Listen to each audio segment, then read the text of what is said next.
الحمد لله الحمد لله نحمده ونستعينه ونستغفره ونؤمن به ونتوكل عليه ونعوذ بالله من شرور أنفسنا ومن سيئات أعمالنا من يهده الله فلا مضل له ومن يضلله فلا هادي له ونشهد أن محمدًا عبده ورسوله أرسله بالحق بشيرا ونذيرا وداعيا إلى الله بإذنه وسراجا منيرا أما بعد فإن خير الحديث كتاب الله وخير الهدي هدي محمد صلى الله عليه وسلم وشر الأمور محدثاتها وكل محدثة بدعة وكل بدعة ضلالة وكل ضلالة في النار من يطع الله ورسوله فقد رشد ومن يعصهما فإنه لا يضر إلا نفسه ولا يضر الله شيئا بعد أعوذ بالله من الشيطان الرجيم إن الحسنات يذهبن السيئات وقال الله تعالى إلى آية أخرى إلا من تاب وآمن وعمل عملا صالحا فأولئك يبدل الله سيئاتهم حسنات وكان الله غفورا رحيما إلى آخر الآية. عن أبي هريرة رضي الله عنه قال قال رسول الله صلى الله عليه وسلم ألا أدلكم على ما يمحو الله به الخطايا ويرفع به الدرجات قالوا بلى يا رسول الله قال إسباغ الوضوء على المكاره وكثرة الخطى إلى المساجد وانتظر الصلاة بعد الصلاة فذلكم الرباط رواه الترمذي بإسناد صحيح. وعن عثمان بن عفان رضي الله عنه قال قال رسول الله صلى الله عليه وسلم من توضأ نحو وضوئي هذا ثم صلى ركعتين لا يحدث فيهما نفسه غفر له ما تقدم من ذنبه رواه البخاري إلى آخر الحديث. আলহামদুলিল্লাহ, যাবতীয় প্রশংসা যাবতীয় গুণগান মহান আল্লাহ তাআলার নিমিত্তে, যিনি আমাদেরকে সুস্থ রেখে সুস্থতার সাথে তার হুকুম পালন করার উদ্দেশ্যে নিয়ে মসজিদে আসার তৌফিক দান করেছেন। সেজন্য অন্তরের অন্তঃস্থল থেকে শুকরিয়া আদায় করি, বলি আলহামদুলিল্লাহ। দরুদ ও সালাম বর্ষিত হোক আখিরি জামানার সর্বশেষ নবী নবী মুহাম্মদ নবী আহমদ নবী মুস্তাফা সাল্লাল্লাহু আলাইহি ওয়াসাল্লামের প্রতি। সকলেই সংক্ষিপ্তভাবে দরুদ পেশ করি, সকলে বলি সাল্লাল্লাহু আলাইহি ওয়াসাল্লাম। সম্মানিত উপস্থিত মুসল্লিয়ানে কারাম, পর্দার আড়ালের মা ও বোনেরা, আমি আপনাদের সম্মুখে কালামে পাক থেকে বেশ কয়েকটি আয়াত, রাসূলুল্লাহ সাল্লাল্লাহু আলাইহি ওয়াসাল্লামের মুখনিসৃত অসংখ্য হাদিস থেকে দুটি হাদিস পাঠ করেছি। এই আয়াত এবং হাদিসকে সম্মুখে রেখে খুতবার সংক্ষিপ্ত সময়ের আলোচ্য বিষয় পাপ মোচনকারী আমল সমূহ। যদি আল্লাহ তাআলা তৌফিক দান করেন, উল্লেখিত বিষয়ের উপর তথ্যবহুল আলোচনা করার জন্য চেষ্টা করব ইনশাআল্লাহ। ওমা তৌফিকি ইল্লা বিল্লাহ, আলাইহি তাওয়াক্কালতু ওয়া ইলাইহি উনীব। আজ জুমার শেষের দিক দিয়ে 2-4 মিনিট একটা বিষয় নিয়ে আলোচনা করব, চলমান ইস্যু ফিলিস্তিন। আমাদের সেই মুসলিম ভাইয়েরা যেভাবে নির্যাতিত হচ্ছে সেই ইতিহাস নিয়ে দু চারটি কথা বলবো। কেন মসজিদুল আকসা আমাদের কাছে এতটা গুরুত্বপূর্ণ, দু চারটি পয়েন্ট বলবো যে কেন মসজিদুল আকসা মুসলিমদের কাছে এতটা গুরুত্বপূর্ণ। আর ইসরায়েল বাহিনীর এই বর্বরতা সম্পর্কে আমরা দুই চারটি কথা শুনবো যে কিভাবে তারা আমাদের মুসলিম ভাইদেরকে ধ্বংস করছে। এমত অবস্থায় আমাদের করণীয় কি, বাংলাদেশ থেকে আমাদের করণীয়টাকে আল্লাহ তাআলা যদি তৌফিক দান করেন শেষ পর্যায়ে আলোচনা করবো ইনশাআল্লাহ। সম্মানিত উপস্থিত মুসল্লিন একরাম, আমরা দুনিয়াতে আল্লাহ তাআলা প্রেরণ করার পর অনেক রকম পাপের সাথে নিজেকে জড়িয়ে ফেলি। অনেক রকম পাপ কাজ আপনার আমার দ্বারা হয়ে যায়। কিছু পাপ আছে যেগুলোকে আমরা সাগীরা গুনাহ বলি বা ছোট গুনাহ, সেগুলো আমলের মাধ্যমে মাফ হয়ে যায়। আবার কিছু কিছু পাপ আছে যেগুলোকে বলা হয় কাবীরা গুনাহ, সেগুলো আমলের মাধ্যমে মাফ হয় না, সেগুলোর জন্য কি করতে হয়? তাওবা করতে হয়। যদি আপনার আমার দ্বারা কাবীরা গুনাহগুলো হয়ে যায়, বড় গুনাহগুলো হয়ে যায়, যেমন শিরক করা, পিতামাতা অবাধ্য হওয়া, আত্মীয়তার সম্পর্ক ছিন্ন করা, এরকম অনেক বড় বড় পাপ আছে। এই পাপগুলো যদি হয়ে যায় তাহলে আল্লাহ তাআলার কাছে তাওবা করতে হবে। তাওবা ছাড়া সেই গুনাহগুলো মাফ হবে না। এছাড়াও আরো অনেক গুনাহ আছে যেগুলোকে আমরা ছোট ছোট গুনাহ বলি, সাগীরা গুনাহ বলি, সেগুলো আমলের মাধ্যমে মাফ হয়। তাহলে কোন কোন আমলের মাধ্যমে পাপ মাফ হয় সেগুলো বিষয়ে আমরা আলোচনা শুনবো ইনশাআল্লাহ। যেহেতু আমলের মাধ্যমে পাপ মাফ হয়, তাহলে তাওবাও একটা আমল, অর্থাৎ আমলের মাধ্যমে পাপ মাফ হয়। তার এক নাম্বার যে আমলটা করলে পরে আপনার আমার আমল নামা থেকে ছোট ছোট গুনাহগুলো মাফ হয়ে যায়, তার একটা আমল হলো পরিপূর্ণভাবে ওযু করা ও মসজিদে আসা। আপনি প্রত্যেকটা আমল মসজিদের সাথে সম্পর্কযুক্ত পাবেন।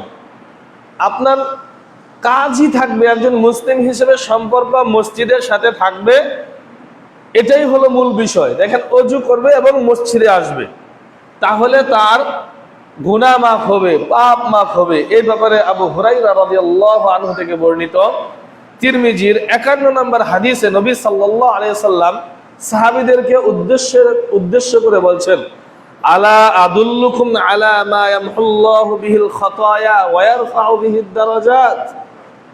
হে সাহাবীরা শোনো, আমি কি তোমাদেরকে বলে দিব না যে আমল তোমাদের পাপ মাফ হয় এবং তোমাদের মর্যাদা বৃদ্ধি করে?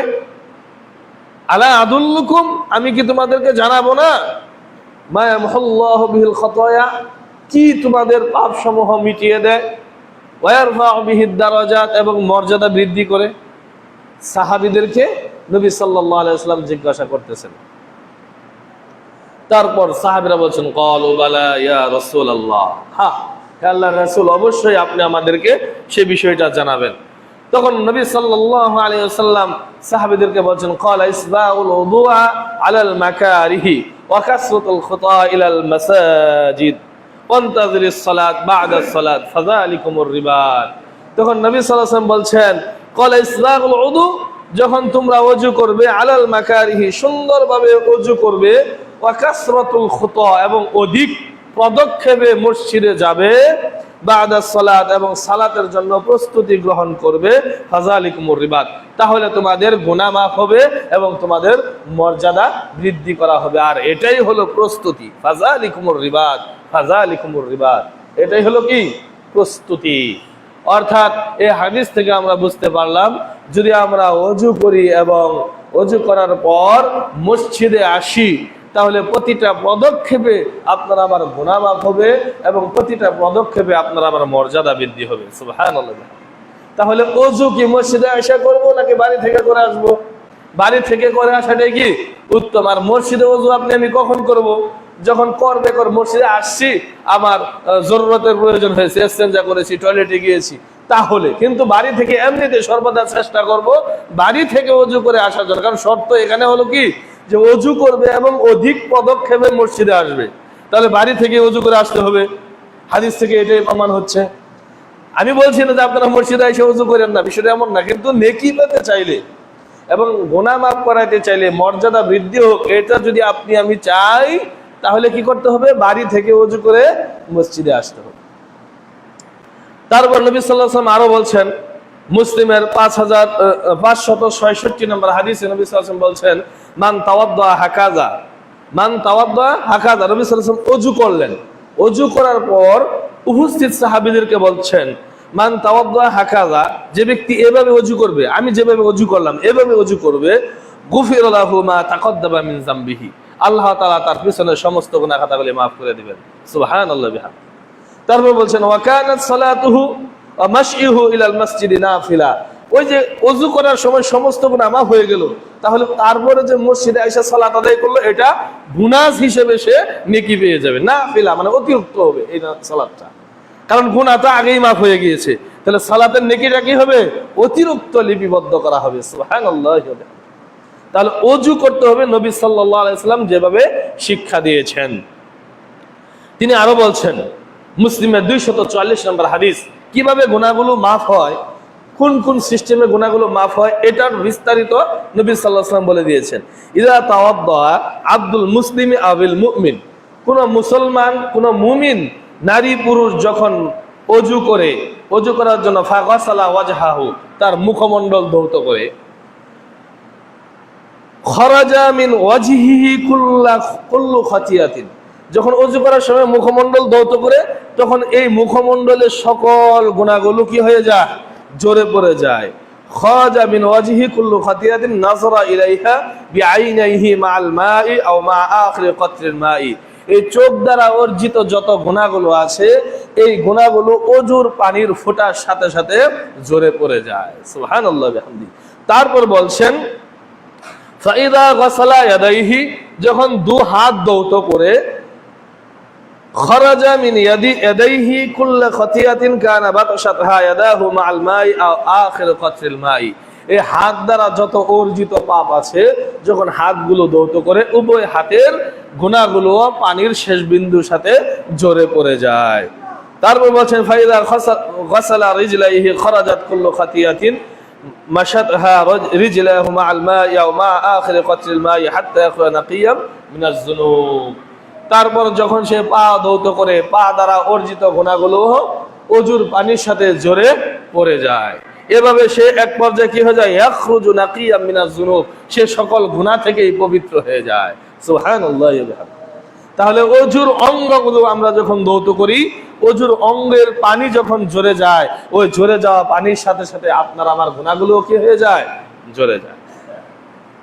সম্মানিত উপস্থিত মুসল্লিনে কেরাম, তাহলে যে আমলের মাধ্যমে পাপ মাপ হয়, তার একটা আমল হলো কি? সুন্দরভাবে ওযু করা। সুন্দরভাবে কি করা? ওযু করা। রাসূল সাল্লাল্লাহু আলাইহি ওয়াসাল্লাম যেভাবে শিখিয়েছেন সেভাবে ওযু করা। তারপর 2 নম্বর যে আমল, সেটা হলো ওযুর পর সালাত আদায় করা। ওযুর পর সালাত আদায় করা, যেটাকে তাহিয়াতুল ওযুও বলা যায়, আবার তাহিয়াতুল মসজিদও বলা যায়। ঠিক আছে? ওযুর পরে যখনই আমরা ওযু করব, ওযুর পরেই কিন্তু 2 রাকাত সালাত কি আছে। যদি আমরা মসজিদে আসি, তাহলে মসজিদে 2 রাকাত সালাত আদায় করলাম, সেটা তাহিয়াতুল মসজিদ হতে পারে বা তাহিয়াতুল ওযুও হতে পারে। যদি আমরা আদায় করি, তাহলে আমাদের গুনাহ মাফ হয়ে যাবে। উসমান রাদিয়াল্লাহু আনহু থেকে বর্ণিত, তিনি বলছেন, বুখারীর 159 নম্বর হাদিস, মান তাওয়াদ্দা নাহু উযুই হাযা, উসমান রাদিয়াল্লাহু আনহু বলছেন, নবী সাল্লাল্লাহু আলাইহি ওয়াসাল্লাম সুন্দরভাবে ওযু করলেন। ওযু করার পর সাহাবীদেরকে বলছেন, মান তাওয়াদ্দা নাহু উযুই হাযা, যে ব্যক্তি আমার এই ওযুর মতো ওযু করবে, আমার এই ওযুর মতো কি করবে? ওযু করবে। সুম্মা সাল্লা রাকাতাইন, অতঃপর 2 রাকাত সালাত আদায় করবে। লা ইউহদিসু ফীহিমা নাফসাহু, ওই সালাত আদায় করার সময় তার মনে আর কিছু জাগবে না।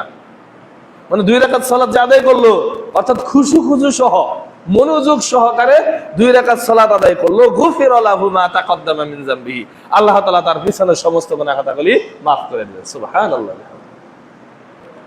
তারপর নবী সাল্লাল্লাহু আলাইহি ওয়াসাল্লাম আরো বলছেন, মুসলিমের 227 নম্বর হাদিস, নবী সাল্লাল্লাহু আলাইহি ওয়াসাল্লাম বলছেন, লা ইয়াতাওয়াদ্দাউ রাজুলুন মুসলিমুন ফায়াহসিনুল ওযুআ ফায়ুসাল্লি সালাতান ইল্লা গুফিরা লাহু মা বাইনাহু ওয়া বাইনাস সালাতিল্লাতী তালিহা।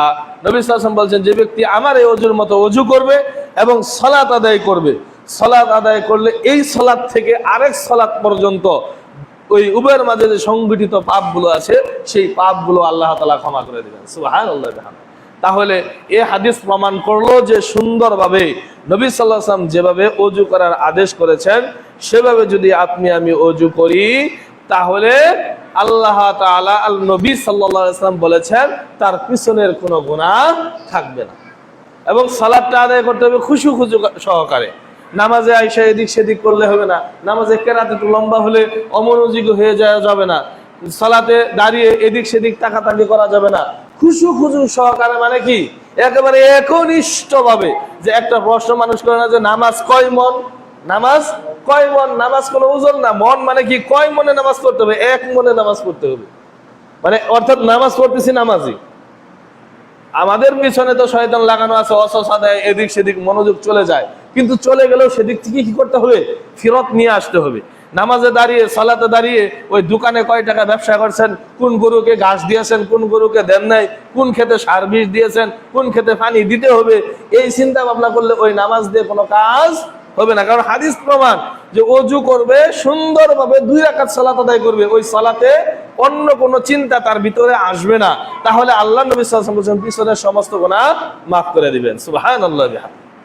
তাহলে আমাদের ওযুও করতে হবে সুন্দরভাবে এবং কি করতে হবে, ওযু করার পর সালাতটা খুশু সহকারে আদায় করতে হবে। সম্মানিত উপস্থিত মুসল্লিয়ানে কেরাম, তাহলে আমরা 2টা আমল পেলাম। 2টা আমলের মাধ্যমে পাপ মাফ হয়। 1 নাম্বার আমল হলো কি, সুন্দরভাবে ওযু করা। 2 নাম্বার আমল হলো ওযু করার পর 2 রাকাত সালাত আদায় করা, ফরজের বাহিরে যেটা। আবার নবী সাল্লাল্লাহু আলাইহি ওয়াসাল্লাম বলছেন যে যদি আমরা ওযু করার পর ফরজ সালাত আদায় করি তাহলে এই ওয়াক্ত থেকে, ধরেন জোহরের সালাত আদায় করলাম, জোহর থেকে আসর, এই উভয়ের মাঝে যত গুনাহ আছে আল্লাহ তাআলা সেই গুনাহগুলো কি করে দেন, মাফ করে দেন। কিন্তু তার আগে তো একটা হাদিস আমরা পেয়েছি যে ওযু করলেই গুনাহ মাফ হয়ে যায়। তাহলে এটা কি অতিরিক্ত বোনাস। সম্মানিত উপস্থিত মুসল্লিয়ানে কেরাম, তারপর 3 নাম্বার যে আমলের মাধ্যমে আমাদের পাপ মাফ হয় সেটা হলো আরাফা এবং আশুরার সিয়াম। আরাফার দিনের সিয়াম এবং আশুরার দিনের সিয়াম। আরাফার দিনের সিয়াম কোনটা, যেদিন হাজী গণরা হজের সময় আরাফার মাঠে অবস্থান করে। এটা এই যে হজের সম্ভবত ফ্লাইট 2-1 সপ্তাহের মধ্যে বা 2-4 দিনের মাঝে হয়তো শুরু হবে, যে বিভিন্ন দেশের মানুষরা যেদিন আরাফার মাঠে অবস্থান করে সেই দিন যদি আপনি আমি সিয়াম রাখি তাহলে আপনার আবার গুনাহ ক্ষমা হবে। আরেকটা হলো আশুরার সিয়াম।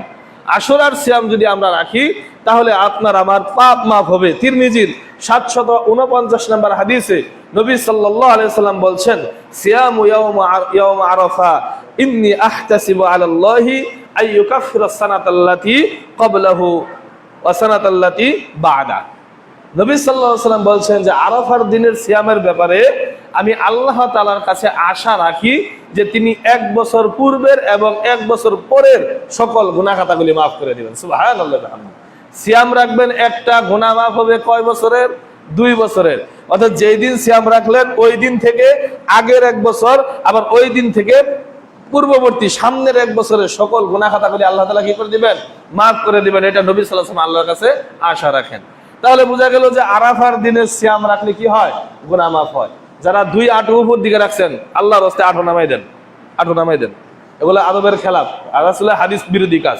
রাসূল স্পষ্টভাবে নিষেধ করেছেন যে তোমরা 2 আঁটু উপর দিকে উঠাইয়া কখনো বসবে না। এটা মসজিদে হোক বা যে কোনো বাইরে হোক, সর্বদাই 2 হাঁটু উঠায়। হাদিসের ভাষাটা হলো এরকম যে 3 মাথা যাতে একত্রিত না হয়।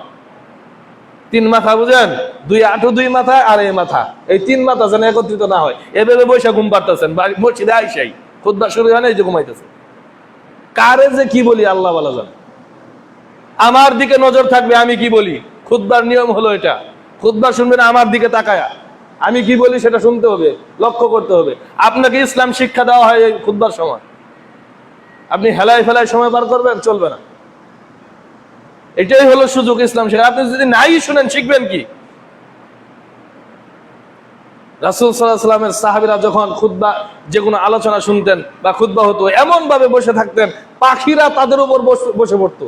তারা মনে করতো যে এটা পাথর, কোনো মানুষ না। আর আপনি আমি বসে গল্প করি, ঘুম পারি, কত কিছু করি।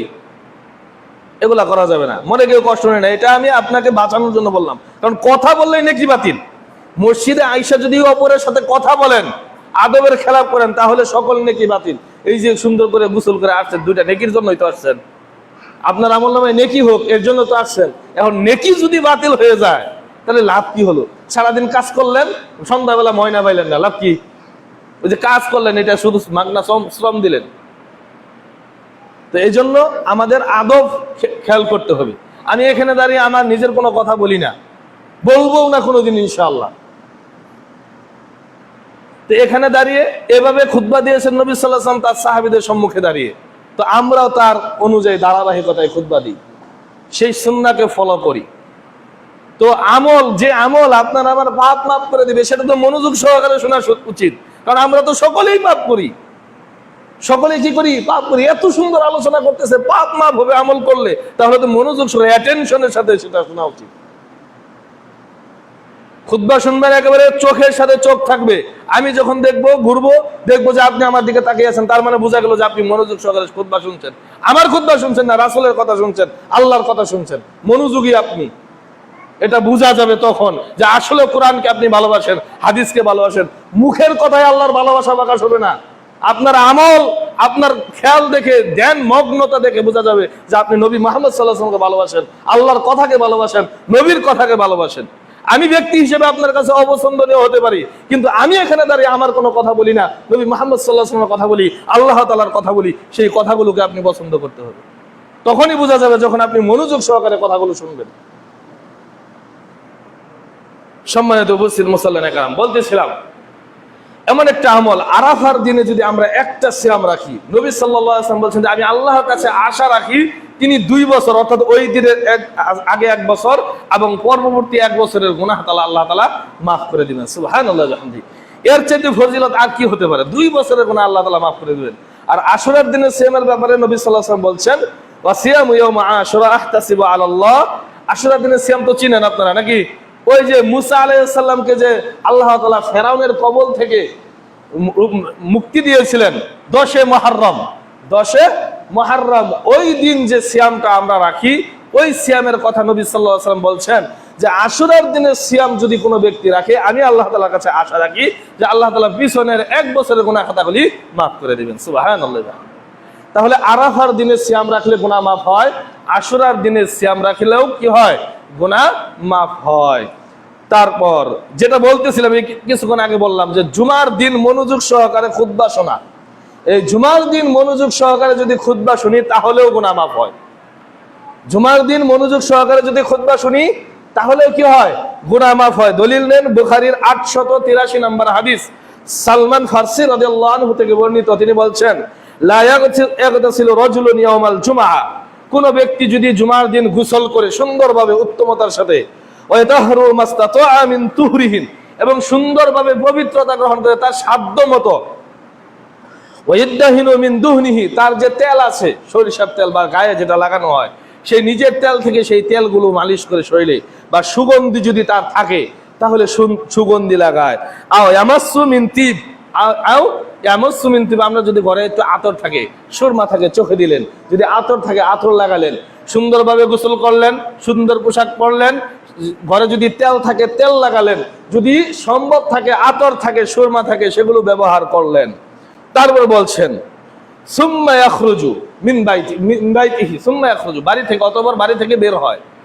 বাড়ি থেকে বের হওয়ার পর ফালা ইউফাররিকু বাইনাস নাইন, ভালো করে খেয়াল করবেন, ফালা ইউফাররিকু বাইনাস নাইন, 2 জনের মাঝে ফাঁকা জায়গা তৈরি করে না।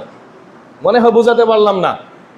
আপনি ধরেন আসছেন অনেক পরে, 2-3 কাতার ভরে গিয়েছে, আপনি কি করলেন যে আমি এত বড় মানুষ, আমি কেন পিছনের কাতারে বসবো? ধরেন কথার কথা, আমাদের এলাকার মেম্বার সাহেব আসলো, বোঝানোর জন্য বলছি, মেম্বার সাহেব আসলো, আয়সা চিন্তা করলো আমি হইলাম এলাকার মেম্বার, আমি পিছনের কাতারে বসবো? এটা তো হতে পারে না। সে ফাঁকা করে করে কি করলো? 2 জনের মাঝখানে বসে পড়লো। এটা হাদিস বিরোধী কাজ।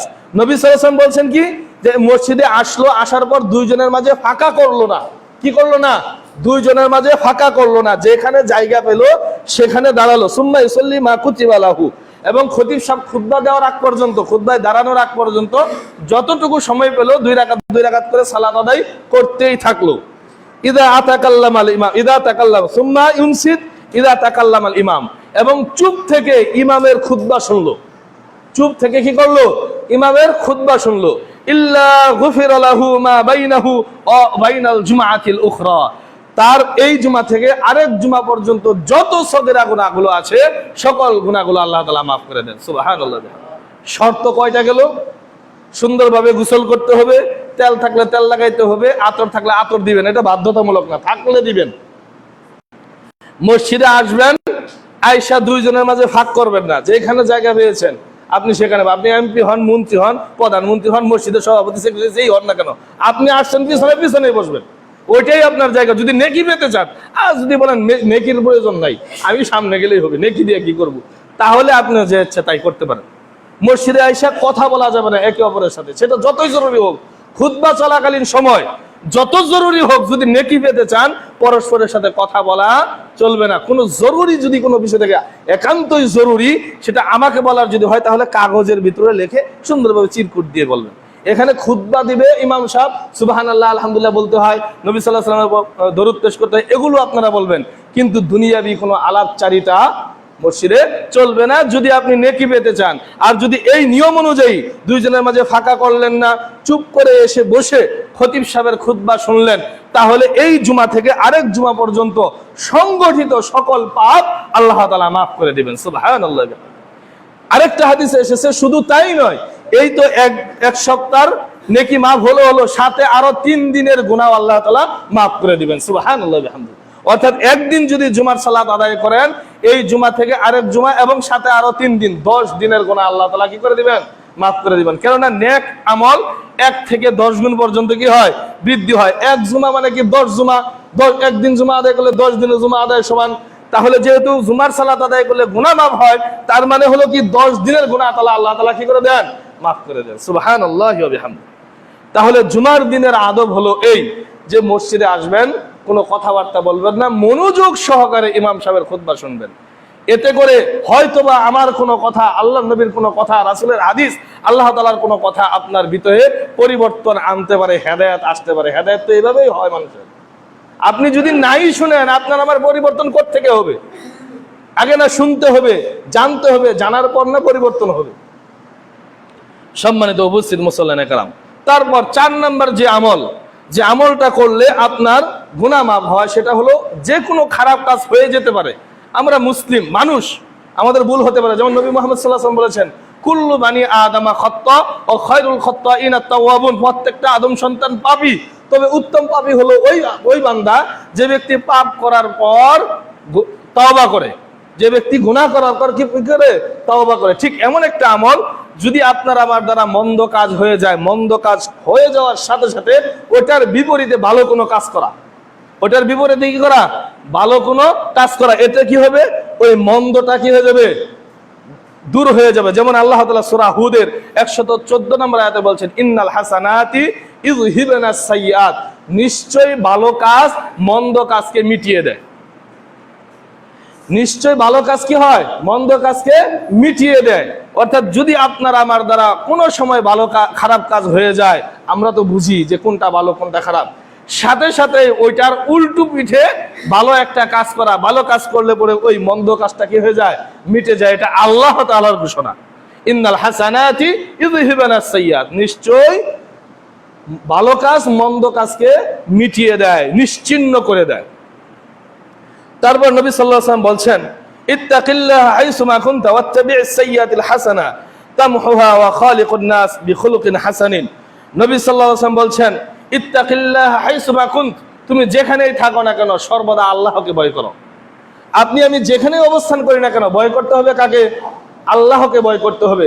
যেমন রমজান মাস গিয়েছে, এই আলোচনা আমি আগেও করেছি যে এমন ভাবে আল্লাহকে ভয় করেছি, পৃথিবীর সকল মানুষের আড়ালে অবস্থান করেছি, তারপরেও এক ঢুক পানি আপনি আমি খাইনি।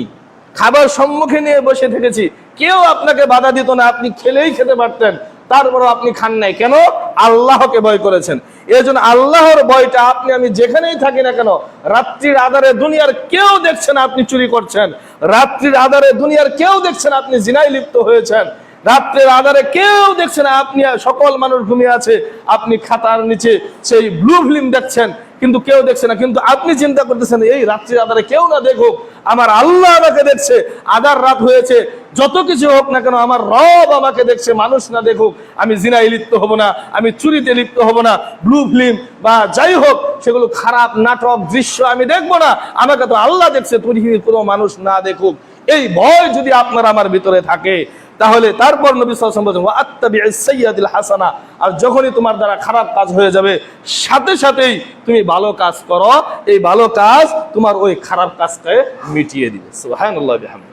তাহলে এই হাদিসও প্রমাণ করে আপনার আমার দ্বারা অন্যায় কাজ হয়ে গেলে সাথে সাথে যদি আপনি আমি ভালো কাজ করি, তাহলে আল্লাহর নবী সাল্লাল্লাহু আলাইহি ওয়াসাল্লাম বললেন আমাদের আমল নামা থেকে গুনাহ মিটে যাবে। তারপর 6 নাম্বার যে আমল, 6 নাম্বার আমল হলো ধৈর্য ধারণ করা। বিপদ আপদ বালা মুসিবত হতেই পারে আপনার আমার, এবং বিপদ আপদ বালা মুসিবত হয়ও, এবং কাদের বেশি হয়? যারা মুমিন মুসলিম বেশি বেশি বেশি ইবাদত বন্দেগী আল্লাহর নৈকট্য বান্দা যারা বেশি, তাদেরই বিপদ আপদ বালা মুসিবত বেশি হয়। একটু খেয়াল করে দেখবেন, এই কথাটা মিলিয়ে দেখবেন। আল্লাহ তাআলা এই ব্যাপারে বলছেন সূরা জুমার 10 নম্বর আয়াতে আল্লাহ তাআলা বলেন ইন্নামা ইউওয়াফাস সাবিরুনা আজরাহুম বিগাইরি হিসাব। ইন্নামা ইউওয়াফাস সাবিরুন, যারা ধৈর্য ধারণ করবে, আজরাহুম বিগাইরি হিসাব, আল্লাহ তাআলা তাদেরকে বিনা হিসাবে প্রতিদান দান করবেন। হিসাব করে তাদেরকে প্রতিদান দিবেন না, বিনা হিসাবে তাদেরকে প্রতিদান দিবেন যারা বিপদে আপদে আল্লাহর উপর কি করবে? ধৈর্য ধারণ করবে। আনাস রাদিয়াল্লাহু আনহু থেকে বর্ণিত তিরমিজি 2396 নম্বর হাদিসে নবী সাল্লাল্লাহু আলাইহি ওয়াসাল্লাম বলছেন ইন্না ইযমিল জাযাই মা আযমিল বালাই ওয়া ইন্নাল্লাহা ইযা আহাব্বাল কওমা ইবতলাহুম ফামান রাদিয়া লাহু ফালাহুর রিদা ওয়া মান সাখাতা ফালাহুস সাখাত। নবী সাল্লাল্লাহু আলাইহি ওয়াসাল্লাম বলছেন যেই যার বিপদ যত বড়, অর্থাৎ ইন্নাল আযামাল জাযা মা আযামিল বালা, যত বড় বিপদ তার প্রতিদান তত বড়। মানে আপনার আমাকে আমার উপর যত বড় বিপদ আসবে এর প্রতিদানও সবচাইতে বড় হবে। তারপর বলছেন ওয়া ইন্নাল্লাহা ইযা আহাব্বা কওমান, আল্লাহ তাআলা যদি কোনো কওমকে পছন্দ করে, কোনো জাতিকে পছন্দ করে, ইবতিলাহুম, আল্লাহ তাআলা তাদেরকে পরীক্ষা করেন বিপদে ফেলে দিয়ে। ভালো করে বুঝবেন, দেখেন হাদিস, নবী সাল্লাল্লাহু আলাইহি ওয়াসাল্লাম বলছেন যার যত বড় বিপদ তার প্রতিদান তত বড়। অর্থাৎ দুনিয়াতেও পরীক্ষা যত কঠিন রেজাল্ট তত সুন্দর, পরীক্ষা যত কঠিন রেজাল্ট তত কি সুন্দর। এই যে চাকরি ইন্টারভিউ দেন যারা দেয়, যাদের ইন্টারভিউ যত উচ্চ মাপের, চাকরি হওয়ার পর বেতনও তত বেশি, যত নিচু লেভেলের তত বেতন কম। ঠিক এরকম নবী সাল্লাল্লাহু আলাইহি ওয়াসাল্লাম এটাও বলছেন যে যার যত বড় বিপদ আল্লাহ তাআলা দিবেন, যদি ধৈর্য ধারণ করতে পারে তাহলে তার তত বড় পুরস্কার আল্লাহর কাছ থেকে পাবেন। তারপর নবী সাল্লাল্লাহু আলাইহি ওয়াসাল্লাম বলছেন ইন্নাল্লাহা হাব্বা কওমান, আল্লাহ তাআলা যখন কোনো জাতিকে পছন্দ করেন ইবতিলাহুম, তখন আল্লাহ তাআলা ওই জাতিকে পরীক্ষায় ফেলেন, বিপদে ফেলেন, মুসিবতে ফেলেন। ফামান রাদিয়া ফালাহুর রিদা, যদি ওই বিপদে পড়ে ওই ব্যক্তি আল্লাহর উপর সন্তুষ্ট থাকে যে না আল্লাহ আমাকে পছন্দ করেছেন, আমাকে এই বিপদ দিয়েছেন, তারপর আমি আল্লাহর উপর ঈমান হারা হব না, তাহলে আল্লাহ ওই ব্যক্তির উপর সন্তুষ্ট থাকেন। ওমান সাখাতা ফালাহুস সাখত, আর যদি কোনো ব্যক্তি বিপদে পড়ে, অনেকে এরকম বলে ফেলে না যে আল্লাহ আর কোনো লোক খুঁজা পায় না, বলে কিনা আমাকেই এইটা দেয়, আমারই অসুখ হয়, আমারই এই বিপদ হয়, এই সেই অনেক কিছু হয়, এরকম মানুষ বলে ফেলে। এই জন্যই নবী সাল্লাল্লাহু আলাইহি ওয়াসাল্লাম বলছেন ওমান সাখাতা ফালাহুস সাখত, আর যে ব্যক্তি বিপদে পড়ে অসন্তুষ্ট হয়, আল্লাহকে গালিগালাজ করে, আল্লাহ ওই বান্দার উপর অসন্তুষ্ট হন। নাউযুবিল্লাহ। তাহলে যদি বিপদ আসে ধৈর্য ধারণ করলে, আল্লাহর উপর সন্তুষ্ট থাকলে আল্লাহ আপনার আমার উপর সন্তুষ্ট থাকে। সন্তুষ্ট মানে কি? আল্লাহ যদি আপনার আমার উপর সন্তুষ্ট হয়ে যায় আর কিছু লাগবে? আর যদি অসন্তুষ্ট হয়ে যায়, পৃথিবীর কেউ কি আপনার আমার উপকার করতে পারবে? পারবে না। পৃথিবীর সকল মানুষ যদি একজন মানুষের ক্ষতি চায় কিন্তু আল্লাহ তার ভালো চান, পৃথিবীর সকল মানুষের ক্ষতি চাওয়াতে কিছু আসে যায় না। আর পৃথিবীর সকল মানুষ একজন মানুষের উপকার করতে চায় কিন্তু আল্লাহ চান না যে ওই বান্দা উপকৃত হোক বা ওই বান্দা বিপদ থেকে মুক্ত হোক। পৃথিবীর সকল মানুষ কি তাকে বিপদ মুক্ত করতে পারবে? পারবে না। এজন্য আল্লাহর সন্তুষ্টি কি আগে। মানুষ সন্তুষ্ট হতেও পারে, নাও পারে, কোনো সমস্যা নেই, কিন্তু আল্লাহ যদি আপনার আমার উপর সন্তুষ্ট হয়ে যান, পৃথিবীর আর কিছু প্রয়োজন নেই। আপনি দিনে এক বেলা খাবেন কিন্তু মারা যাবেন না, কিন্তু আপনি যদি দুনিয়াতে থাকা অবস্থায় আল্লাহ সন্তুষ্টি অর্জন না করতে পারেন, আপনার জাহান্নাম সুনিশ্চিত। এজন্য বিপদ আপদ বালা মুসিবত আসলে আমাদেরকে কি করতে হবে? আল্লাহর উপর ধৈর্য ধারণ করতে হবে। মা ইয়াজালুল বালাউ বিল মুমিন ওয়াল মুমিনাত ফি নাফসিহি ওয়া ওয়ালাদিহি ওয়া মালিহি হাত্তা ইয়ালকাল্লাহু ওয়া মা আলাইহি খাতিয়াতুহু। আল্লাহ তাআলা মুমিন পুরুষ এবং নারীদেরকে বিপদ দিয়ে থাকেন, নিজের নফসের উপর, নিজের উপর বিপদ দেন, ওয়া ওয়ালাদিহি তার ছেলে কেড়ে নেওয়ার মাধ্যমে বিপদ দেন, ধন সম্পদ কেড়ে নেওয়ার মাধ্যমে বিপদ দিয়ে পরীক্ষা করেন। তাই করেন না? পৃথিবীর মাঝে সবচেয়ে বড় বিপদ তো এগুলোই।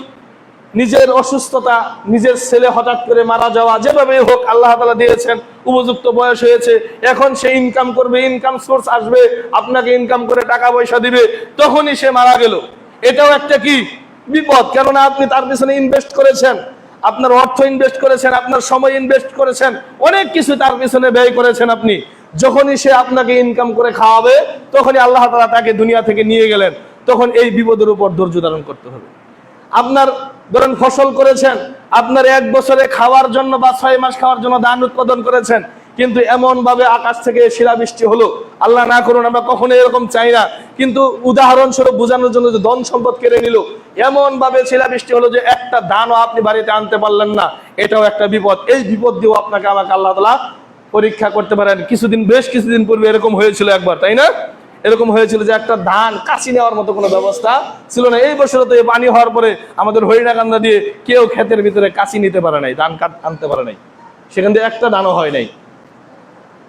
তারপর ব্যবসা বাণিজ্য নষ্ট হয়ে যেতে পারে। ব্যবসা বাণিজ্যে আপনি অনেক টাকা পয়সা ইনভেস্ট করেছেন, যাদের সাথে ব্যবসা বাণিজ্য করেন তারা পালিয়ে গেল আপনার টাকা নিয়ে। কিংবা যে বিভিন্ন সময় বিভিন্ন মার্কেটে দেখেন আগুন জ্বলে যায়, সকল কিছু পুরো ছাই হয়ে যায়, এটাও কি বিপদ। এরকম বিপদ আপদ দিয়ে আল্লাহ তাআলা কি করবেন? আপনাকে আমাকে পছন্দ করবেন যখন আপনি মুমিন মুসলিম হবেন। একজন মুমিন মুসলিমকে আল্লাহ তাআলা এগুলো দিয়ে কি করে? পরীক্ষা করে থাকে। আপনার ছেলে কেড়ে নেওয়ার মাধ্যমে পরীক্ষা করবে, আপনার ভাই কেড়ে নেওয়ার মাধ্যমে পরীক্ষা করবে, আপনার নিজের অসুখ বিসুখ দিয়ে আল্লাহ তাআলা পরীক্ষা করবে। কিন্তু যখন এই পরীক্ষাগুলো আসবে, তখনই আপনার আমার কাজ হলো ধৈর্য ধারণ করা। এই ব্যাপারে মুসআব ইবনে সাদ রাদিয়াল্লাহু আনহু থেকে বর্ণিত, তিনি বলছেন, নবী সাল্লাল্লাহু আলাইহি ওয়াসাল্লামকে সাহাবীরা জিজ্ঞাসা করলেন যে আল্লাহর নবী, মানুষের মাঝে সবচেয়ে কঠিন পরীক্ষা কাদের বেশি হয়? একজন সাহাবী নবী সাল্লাল্লাহু আলাইহি ওয়াসাল্লামকে জিজ্ঞাসা করলেন, হে আল্লাহর নবী বলুন, মানুষের মাঝে সবচেয়ে কঠিন পরীক্ষা কাদের বেশি হয়? তখন নবী মুহাম্মদ সাল্লাল্লাহু আলাইহি ওয়াসাল্লাম বললেন যে মানুষের মাঝে সবচেয়ে কঠিন পরীক্ষা বেশি হয় যারা নবী ছিলেন তাদের। আপনারা ইতিহাস খুঁজে খুঁজে দেখেন, নবীদের কত কঠিন কঠিন পরীক্ষা নেওয়া হয়েছিল। মুসা আলাইহিস সালামকে ফেরাউনের কবলে ফেলে কত কঠিন পরীক্ষা দেওয়া হয়েছিল। জাকারিয়া আলাইহিস সালাম, তিনি অসুস্থ ছিলেন অনেক দিন যাবত। প্রত্যেকটা নবীর পিছনে ইতিহাস রয়েছে এবং সবচেয়ে কঠিন পরীক্ষা নবীদেরই হয়েছে। তারপর আবার জিজ্ঞাসা করা, আল্লাহ নবী, এরপর কাদের বেশি পরীক্ষা করা হবে? তারপর আল্লাহ নবী সাল্লাল্লাহু আলাইহি ওয়াসাল্লাম বললেন, যার ঈমান যত বেশি তার পরীক্ষা তত কঠিন, যার ঈমান যত বেশি তার পরীক্ষা তত কঠিন। তারপর যারা, তাদের কঠিন পরীক্ষা হবে। একবারে যারা নিম্ন শ্রেণীর ঈমানদার, তাদের একবারে নিম্নমানের কঠিন পরীক্ষা হবে। বিষয়টা কি বুঝতে পারছেন? আমাদের যে বিপদ আপদ বালা মুসিবত আছে, বুঝতে হবে যে এটা কেন হয়েছে। কেননা নবী সাল্লাল্লাহু আলাইহি ওয়াসাল্লাম বলছেন, যাদের ঈমান যত বেশি, যাদের ঈমান যত বেশি তাদের পরীক্ষা তত কঠিন। কিন্তু আপনাকে আমাকে কি করতে হবে? ধৈর্য ধারণ করতে হবে। বিপদ আপদ বালা মুসিবত আসবে, কিন্তু কি করতে হবে? ধৈর্য ধারণ করতে হবে। তারপর 7 নাম্বার যে আমলের মাধ্যমে আপনার আমার গুনাহ মাফ হয়, সেটা হলো সূরা ফাতিহা পাঠ করার পর সকলে সম্মিলিতভাবে আমিন বললে। সকলে যখন সম্মিলিতভাবে আমরা আমিন বলি, তখন পাপ মাফ হয়। এ ব্যাপারে হাদিসে এসেছে, আবু হুরায়রা রাদিয়াল্লাহু আনহু থেকে বর্ণিত 781 নম্বর হাদিস।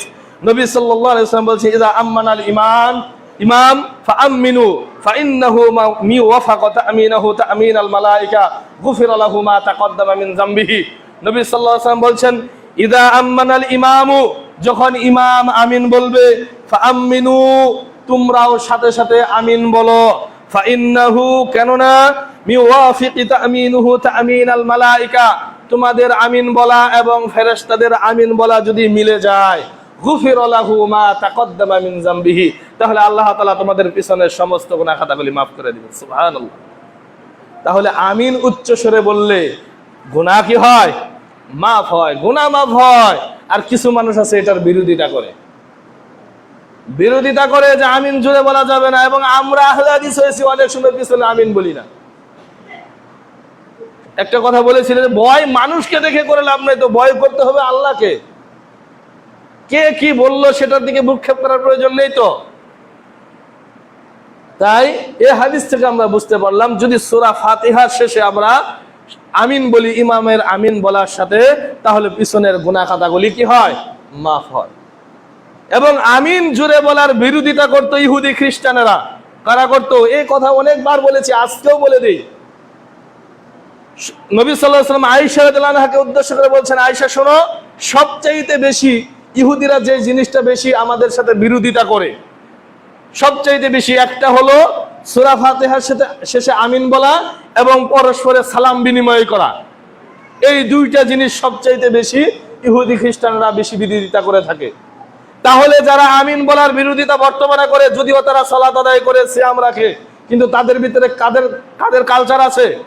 তাদের ভিতরে যে ব্যবহারটা, এই ব্যবহারটা কাদের? ইহুদি খ্রিস্টানদের। কারণ আমিন উচ্চ স্বরে বলার বিরোধিতা ইহুদি খ্রিস্টানরা করতো, এখন বর্তমানে যারা করে তারাও তাদের মতো। সম্মানিত উপস্থিত মুসল্লিয়ানে কেরাম, কথা বললে অনেক বলা যায়, সেদিকে যাব না। তারপর 7 নাম্বার যে আমল করলে আপনার আমার গুনাহ মাফ হয়, সেটা হলো বেশি বেশি তাওবা করা, বেশি বেশি ইস্তেগফার পাঠ করা। দলিল, আল্লাহ তাআলা সূরা ফুরকানের 17 নম্বর আয়াতে বলছেন, ইল্লা মান তাবা ওয়া আমানা ওয়া আমিলা আমালান সালিহান ফাউলাইকা ইউবাদদিলুল্লাহু সাইয়্যাতিহিম হাসানাত। আল্লাহ তাআলা বলছেন, ইল্লা মান তাবা, যে ব্যক্তি তওবা করলো, ওয়া আমানা, এবং ঈমান আনলো, ওয়া আমিলা আমালান সালিহান, এবং সৎকর্ম করলো। শুধু ঈমান আনলেই হবে না, তাওবা করলেই হবে না, তাওবা করার পর ঈমান থাকতে হবে এবং সৎকর্ম করতে হবে। ফাউলাইকা ইউবাদদিলুল্লাহু সাইয়্যাতিহিম হাসানাত, তাহলে আল্লাহ তাআলা তার সকল গুনাহকে নেকি দ্বারা পাল্টিয়ে দিবেন। সুবহানাল্লাহ বিহামদিহি। বিষয়টা কি বুঝতে পেরেছেন? আপনার ধরেন আপনার আমলনামায় 1 লক্ষ গুনাহ আছে। কত গুনাহ আছে? 1 লক্ষ গুনাহ আছে। কিন্তু আপনি এখন এখানে বসেই অন্তর থেকে খালেস তওবা করলেন যে এতদিন আমি যত পাপ করেছি, সালাত না পড়ার পাপ, নেশা করার পাপ, বিভিন্ন রকমের পাপ রয়েছে, আল্লাহ আমি সকল পাপ থেকে এইমাত্র তওবা করলাম, আর কোনোদিন আমি এই পাপগুলো করব না। সাথে সাথে ওই যে পিছনে 1 লক্ষ গুনাহগুলো আছিল, এই গুনাহগুলো মাপ তো হলোই, এই 1 লক্ষ গুনাহ আবার নেকি দ্বারা আল্লাহ তাআলা পাল্টিয়ে দিবেন। সুবহানাল্লাহ। অর্থাৎ নেকি, গুনাহ ছিল 1 লাখ, নেকি থাকবে 1 লাখ সেখানে, যদি আপনি আমি একনিষ্ঠ তওবা করতে পারি। আল্লাহ তাআলা বলছেন, ইয়া আইয়ুহাল্লাযীনা আমানু তুবু ইলাল্লাহি তাওবাতান নাসুহা, হে ঈমানদারগণ, তোমরা যারা ঈমান এনেছো, তোমরা একনিষ্ঠ তওবা করো। তাওবাটা হবে একনিষ্ঠ তওবা, মানে কি? যে এই পাপ আমি করছি, এটা আর পুনরায় করব না, পুনরায় ওই পাপটা না করা, সেটাই হলো একনিষ্ঠ তওবা। আমরা অনেকেই বুঝি না যে তাওবা কি, যে পাপ করলাম, তাওবা করলাম, আবার ওই পাপ করলাম, না, এটা না। পাপ থেকে তাওবা মানে কি? যেই পাপ থেকে আমরা তাওবা করব, এই স্বীকৃতি দেওয়া যে এই পাপ আমি আর পুনরায় কোনোদিন করব না, এইভাবে তাওবা করতে হবে, তাহলে না একনিষ্ঠ তাওবা হবে। তাহলে তাওবার মাধ্যমে কি হয়? গুনাহ মাফ হয়। 1 নাম্বার যে আমলে গুনাহ মাফ হয়, সুন্দরভাবে ওযু করা। 2 নাম্বার, ওযু করার পর 2 রাকাত সালাত আদায় করা। তারপর যে আমলের মাধ্যমে গুনাহ মাফ হয়, সেটা হলো জুমার দিন সুন্দরভাবে গোসল করে মসজিদে এসে চুপচাপ খুতবা শোনা, তাহলে গুনাহ মাফ হবে। 3 নাম্বার, আরাফা এবং আশুরার। 4 নাম্বার, আরাফা এবং আশুরার দিনে সিয়াম রাখলে গুনাহ মাফ হয়। মন্দ কাজের পর ভালো কাজ করলে গুনাহ মাফ হয়। 6 নাম্বার, বিপদ আপদ বালা মুসিবতে ধৈর্য ধারণ করলে গুনাহ মাফ হয়। 7 নাম্বার হলো তাওবা করলে গুনাহ মাফ হয়। যেহেতু সময় সংক্ষিপ্ত, এজন্য বিস্তারিত বলছি না। 8 নাম্বার হলো আল্লাহর পথে যদি আমরা জিহাদে যাই, তাহলে গুনাহ মাফ হয়। তারপর জিকির ও দ্বীনি আলোচনা শুনলে এবং করলে গুনাহ মাফ হয়। তারপর আজান, যারা মুয়াজ্জিন আজান দেয় এবং আজানের জবাব দিলেও কি হয়? গুনাহ মাফ হয়। তারপর যখন আমরা বাজারে প্রবেশ করি, আমাদের তো প্রয়োজন হয়, আমাদের বাজারে যেতে হয়, বাজারে প্রবেশ করার একটা দোয়া আছে, এই দোয়া করে যদি আমরা বাজারে যাই, তাহলেও পিছনের গুনাহ মাফ হয়। কি হয়? পাপ মাফ হয়। তারপর খাবার শেষে এবং পোশাক পরিধানের সময়, খাবার শেষে আলহামদুলিল্লাহ বলা, কি বলা? আলহামদুলিল্লাহ বলা। এবং কাপড় পরিধানের সময় দোয়া করা, যেমন আলহামদুলিল্লাহিল্লাযী কাসানি হাযা ওয়া রাযাকানিহি মিন গায়রি হাওলিন মিন্নি ওয়ালা কুওয়া। এই দোয়া পাঠ করলেও কি হয়? গুনাহ মাফ হয়। হজ এবং উমরা একই ইহরামে একত্রে আদায় করলে গুনাহ মাফ হয়। হজ করলে তো এমনিও গুনাহ মাফ হয়, উমরা করলেও গুনাহ মাফ হয়, কিন্তু আরো একটা ফজিলত হলো কি, হজ উমরা একই সফরে আদায় করলেও বেশি বেশি আরো গুনাহ মাফ হয়। মুসাফা করলে, কি করলে?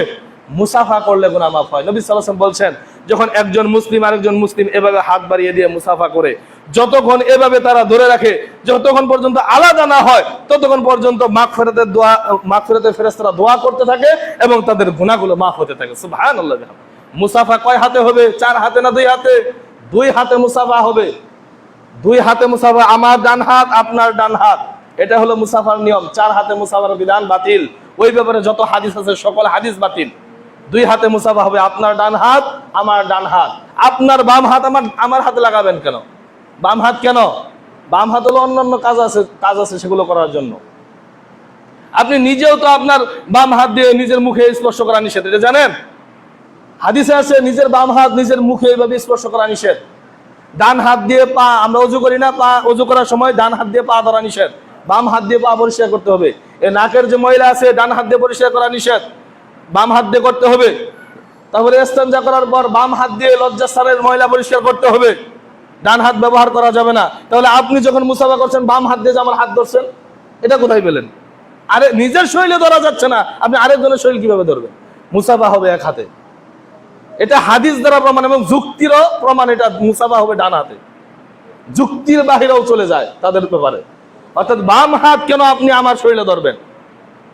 1 হাতে মুসাফা হবে। যখন মুসাফা হয় তখন আল্লাহ তাআলা গুনাহ মাফ করেন। তারপর 15 নম্বর, রাস্তা থেকে কষ্টদায়ক বস্তু সরিয়ে দিয়ে। আমি রাস্তা দিয়ে যাচ্ছি, ধরেন একটা ডাল, এখন এই যে ঝড় তুফানের দিন আসতেছে, অনেক সময় দেখা যাবে রাস্তায় ডালপালা পড়ে আছে, তখন আপনি একটু নেমে সেই ডালপালাগুলো সরিয়ে দেন, এতে করে কি হবে? নেকি হবে। রাসূল সাল্লাল্লাহু আলাইহি ওয়াসাল্লাম বলছেন যে ইমানের সর্বোচ্চ শাখা হলো লা ইলাহা ইল্লাল্লাহ বলা, আর সর্বনিম্ন শাখা হলো ইমাতাতুল আযা আনিত তরিক, কষ্টদায়ক কোনো বস্তু রাস্তা থেকে সরিয়ে দেওয়া। এটা হলো ইমানের সর্বনিম্ন শাখা। কয়জনের ভিতরে এই শাখা আছে? রাস্তায় একটা গরু ছাগল বা যে কোনো শিয়াল কুকুর মরে আছে, আপনার কষ্ট হচ্ছে, এরকম তো আরেকজনের কষ্ট হচ্ছে, একজনের আগে যেতে হবে অবশ্যই। এটা সরাই দেওয়াও কি একটা নেকির কাজ এবং ইমানের সর্বনিম্ন শাখার অংশ। একটা কাঠ পড়ে আছে, দেখলেন যে কোনো সময় কোনো গাড়ি আইসা যদি এটার উপর দিয়ে চাকা উঠাই দেয়, অ্যাক্সিডেন্ট হতে পারে, আপনি একটু নেমে সেটা একটু সাইডে ফেলে দেন, এতে কি হবে? আপনি নেকি অর্জন করবেন এবং পিছনের গুনাহগুলো কি হবে? মাফ হবে। 16 নম্বর যে আমল, জামাতের সাথে সালাত আদায় করলে গুনাহ মাফ হয়। জামাতে সালাতের নেকি তো পাবেনই এবং কি হবে? গুনাহ মাফ হবে। তারপর খুশু সহকারে যদি আমি সাজদা করি, খুশু সহকারে যদি রুকু করি, সালাত আদায় করি, তাহলেও গুনাহ মাফ হবে। সুবহানাল্লাহি ওয়া বিহামদি। এই 17টা আমলের মাধ্যমে আপনার আমার পিছনের পাপ মাফ হয়। আল্লাহ তাআলা আমাদের সকলকেই এই আমলগুলো বেশি বেশি করার তৌফিক দান করুন, আমিন। সম্মানিত উপস্থিত মুসল্লিয়ান একরাম, শুরুতে একটা কথা বলেছিলাম, আমাদের মসজিদুল আকসা কেন এত গুরুত্বপূর্ণ মুসলিমদের কাছে, সেই বিষয়ে 2-4টি কথা বলবো। তার একটা কারণ হলো এই মসজিদুল আকসা মুসলিমদের ছিল এবং মুসলিমদের একদিন হবে। এই মসজিদুল আকসা আমাদের কাছে এতটা গুরুত্বপূর্ণ হওয়ার একটা কারণ হলো এই মসজিদুল আকসা পৃথিবীর মাঝে যত মসজিদ আছে তার মাঝে 3টা মসজিদে ভ্রমণ করলে নেকি হয় এবং মসজিদুল আকসাতে 2 রাকাত সালাত আদায় করলে 50,000 রাকাত সালাত আদায় করলে যত নেকি হয় তত নেকি আল্লাহ তাআলা আমলনামায় দেন। সুবহানাল্লাহি ওয়া বিহামদি। এবং পৃথিবীর মাঝে 3টা মসজিদে নেকির আশায় ভ্রমণ করা যায়, তার একটা হলো মসজিদুল আকসা, আর 2টা হলো বাইতুল্লাহ এবং মসজিদুন নববী।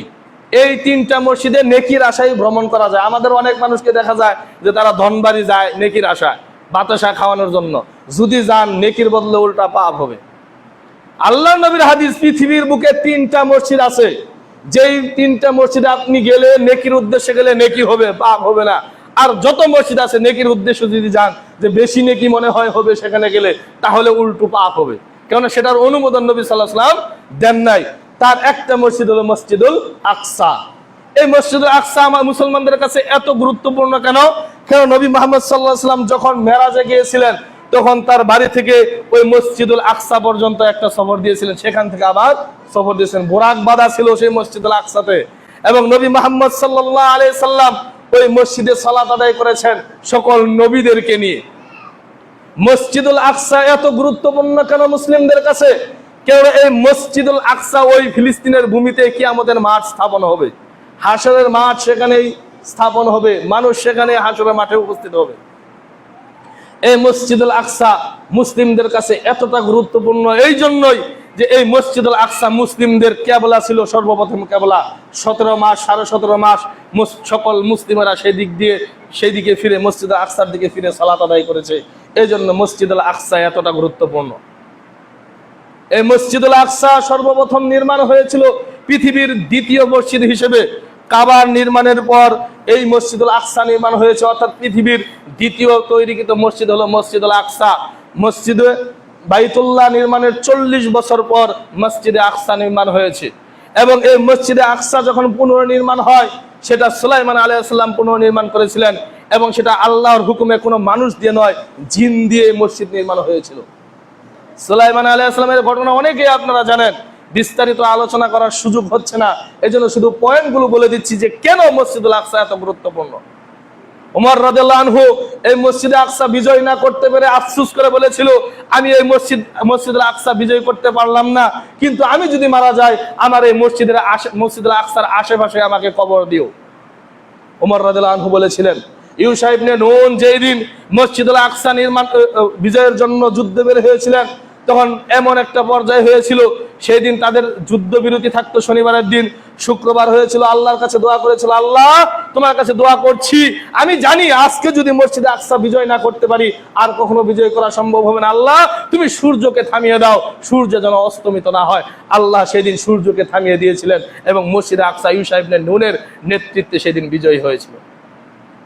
এই মসজিদুল আকসা এই জন্য এতটা গুরুত্বপূর্ণ মুসলমানদের কাছে। কেন মুসলিমদের এইভাবে মরতে হবে? তারা তো মারতেন, এলাকা ছেড়ে দিয়ে চলে যাইতে, যে নেওগা তোমাদের দেশ তোমরা নিয়ে নাও, কোনো সমস্যা নেই, আমরা চলে যাচ্ছি। কিন্তু কেন চলে গেলেন না? কারণ এগুলো আমাদের ভিতরে মুসলমানিত্বের চেতনা নেই, তো চেতনা নেই। তারপর মসজিদে আকসা বিজয় হয়েছিল, সালাউদ্দিন আইয়ুবীর নেতৃত্বে মসজিদুল আকসা বিজয় হয়েছিল। এই ইতিহাসগুলো আমাদের প্রত্যেকটা মুসলিমের জানা উচিত, প্রতিটা মুসলিমের জানা উচিত। এই ইহুদি কোত্থেকে আসলো? এই ইহুদিরাই হলো বনি ইসরাইল। এই ইহুদিরাই হলো বনি ইসরাইল, যারা মুসা আলাইহিস সালামের সাথে তারা বেয়াদবি করেছিল বিভিন্ন ভাবে।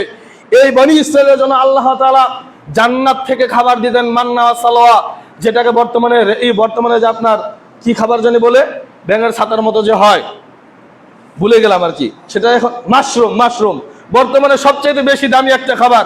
এই মাশরুম জান্নাত থেকে বনি ইসরাইলদেরকে দেওয়া হতো। এক পর্যায়ে তারা বলে কি এই খাবার আমাদের আর ভালো লাগে না, আমাদেরকে জমিনে ক্ষমতা দেওয়া হোক, জমিনে আমরা উৎপাদন করে খাবো। তারা এত খারাপ ছিল।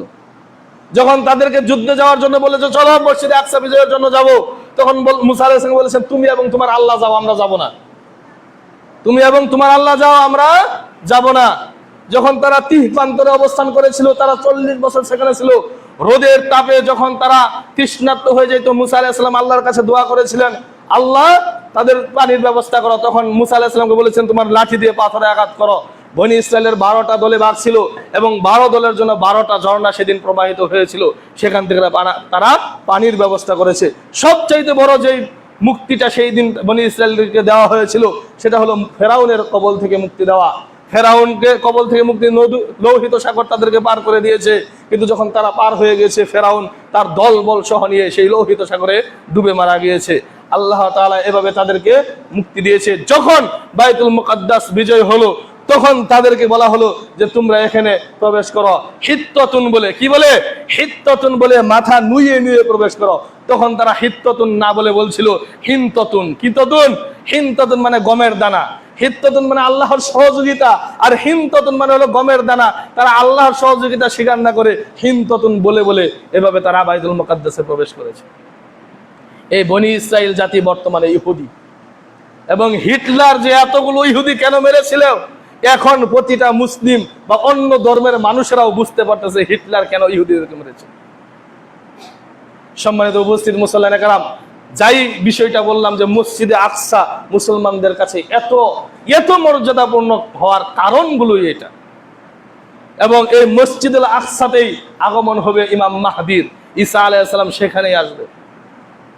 সম্মানিত উপস্থিত মুসল্লিয়ানে কেরাম, আপনার আমার এখন করণীয় হলো একটাই, আপনার আমার সরকার প্রধান যদি যুদ্ধ ঘোষণা করে আমাদের কাছে সহযোগিতা চায় যে যুদ্ধের জন্য সৈনিক প্রয়োজন, আমরা অবশ্যই যাব, ইনশাআল্লাহ যাব। কিন্তু ঘোষণা হওয়ার আগ পর্যন্ত করণীয় হলো বেশি বেশি করে ফিলিস্তিনবাসীদের জন্য, গাজাবাসীদের জন্য দোয়া করা, আর ইসরায়েল বাহিনীর জন্য বদদোয়া করা। তাই আমরা আজকে যে জুমার দিন নবী সাল্লাল্লাহু আলাইহি ওয়াসাল্লাম কাফেরদের বিরুদ্ধে এরকম ভাবে কুনুতে নাজেলা বলা হয়, সেটাকে 1 মাস যাবত প্রতিটা সালাতের শেষ রাকাতে রুকু থেকে উঠে কুনুতে নাজেলা পাঠ করতেন। যেমন ভাবে আমরা ভেতরে পড়ি না, ঠিক তদ্রুপ ভাবে আজকে আমরা জুমার দিন আমরা দ্বিতীয় রাকাতে রুকু থেকে উঠে কুনুতে নাজেলা পাঠ করব, যেভাবে আমরা ভেতর সালাতে পড়ি। সকলেই আমি দোয়া করব, আপনারা শুধু কি বলবেন? আমিন বলবেন। সেই দোয়াটা ওই কুনুতে নাজেলা বলতে আল্লাহুম্মা হদিনি ফিমান হাদাইত, এখান থেকেই শুরু হবে। বুঝতে পারছেন বিষয়টা? ভেঙে বলে দিলাম, আজকে দ্বিতীয় রাকাতে কুনুতে নাজেলা পাঠ করা হবে। দ্বিতীয় রাকাতে রুকু থেকে উঠার পর বেতের সালাতের মতো আমরা এখানে ফিলিস্তিনবাসীদের জন্য দোয়া করব এবং গাজা আপনার ইসরায়েল বাহিনীর জন্য বদদোয়া করব। আমরা শুধু পিছন থেকে আমিন আমিন বলবো। আর একটা ঘোষণা, সেটা হলো যে আগামীকাল আপনারা জানেন সারা দেশব্যাপী যে মার্চ ফর গাজা এবং একটা যে বিক্ষোভ মিছিল, এটা হচ্ছে। যাদের যাওয়া সম্ভব তারা ঢাকা যাবেন। আর বিশেষ করে আমাদের চেচুয়াতে আগামীকালকে একটা বিক্ষোভ মিছিল হবে। সময় 4টা দেওয়া হয়েছে, যেহেতু আমাদের আসরের সালাত 4টায়, আমরা আসরের সালাত এখানে আদায় করে তারপর আমরা চেচুয়ার উদ্দেশ্যে যাব, সেখানে বিক্ষোভ মিছিল হবে। আমরা সকলে অংশগ্রহণ করার চেষ্টা করব। এটা আমাদের ইমানকে জাগ্রত করবে, এটা আমাদের ইমানকে বৃদ্ধি করবে। আমরা আমাদের মুসলিম ভাইদের পাশে আসি, সেটা সাপোর্ট হিসেবে এটা কাজ করবে। সারা বিশ্ব যখন দেখবে যারা মুসলিমরা আজ অন্য মুসলিমদের দুঃখে দুঃখিত হচ্ছে, তখন অন্যরা একটু হলেও ভয় পেয়ে যাবে। যখন আমরা ইঁদুরের মতো গর্তে চলে যাব, তখন তারা আরো বেশি সাহস পাবে।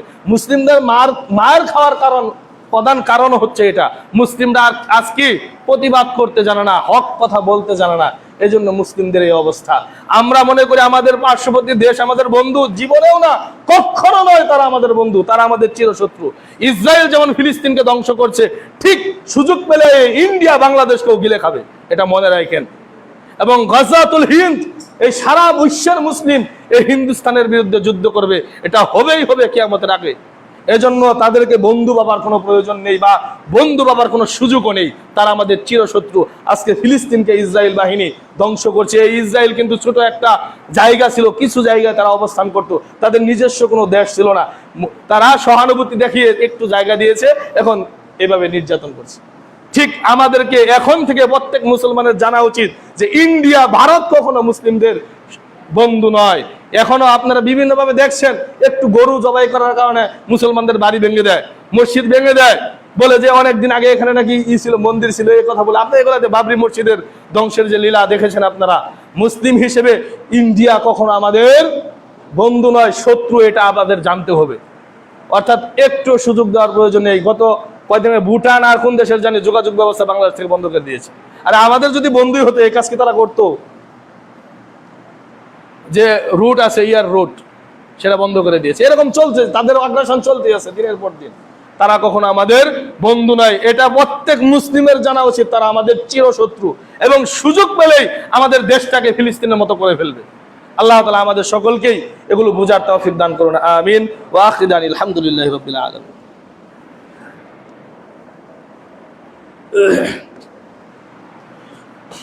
إن الحمد لله نحمده ونستعينه ونستغفره أما بعد أعوذ بالله من الشيطان الرجيم إن الله وملائكته يصلون على النبي يا أيها الذين آمنوا صلوا عليه وسلموا تسليما সকলে দরুদ ইব্রাহিম পড়েন اللهم صل على محمد وعلى آل محمد كما صليت على إبراهيم وعلى آل إبراهيم إنك حميد مجيد اللهم بارك على محمد وعلى آل محمد كما باركت على إبراهيم وعلى آل إبراهيم إنك حميد مجيد ربنا ظلمنا أنفسنا وإن لم تغفر لنا وترحمنا لنكونن من الخاسرين آمين হে আল্লাহ আমরা গুনাহগার আপনি আমাদের জীবনের সমস্ত গুনাহ খাতাগুলি maaf করে দিন আমিন পৃথিবীর শুরু থেকে মুহূর্তকাল পর্যন্ত যত মুমিন মুত্তাকিন নরনারী অন্ধকার কবর বাসিন্দা হয়েছে আল্লাহ তাদেরকে maaf করে দিন আমিন খুতবার সংক্ষিপ্ত সময় যে আলোচনা করলাম এই আলোচনার উপর আমাদের সকলকে আমল করার তৌফিক দিয়ে দিন আমিন হে আল্লাহ আমাদের সেই নির্যাতিত মুসলিম ভাইদেরকে আপনি হেফাজত করুন আমিন হে আল্লাহ ফিলিস্তিনবাসীদেরকে আপনি হেফাজত করুন আমিন হে আল্লাহ মসজিদে আকসাকে আপনি হেফাজত করুন আমিন হে আল্লাহ বর্বর ইসরায়েল বাহিনীদেরকে আপনি ধ্বংস দান করুন آمين عباد الله رحمكم الله إن الله يأمر بالعدل والإحسان وإيتاء ذي القربى وينهى عن الفحشاء والمنكر والبغي يعظكم لعلكم تذكرون فاذكروني أذكركم واشكروا لي ولا تكفرون أقيموا صفوفكم